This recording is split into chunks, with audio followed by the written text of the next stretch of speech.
Bienvenido. Hoy vamos a ver si Pionex Exchange es realmente seguro.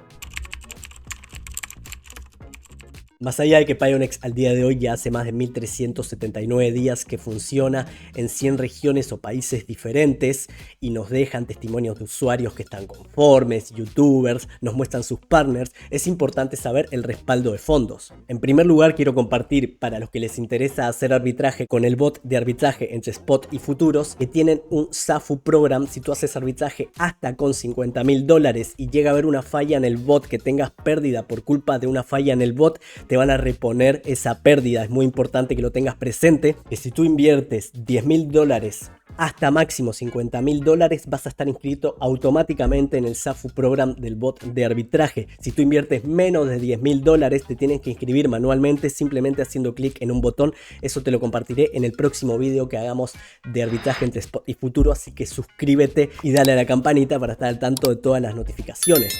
Pero por otro lado, ¿tienen el respaldo de los fondos que yo deposito en el exchange? Una vez que inicia sesión en la página principal, haces clic aquí arriba en Wallet, haces clic en Overview, vas a ver los fondos que están en tu wallet.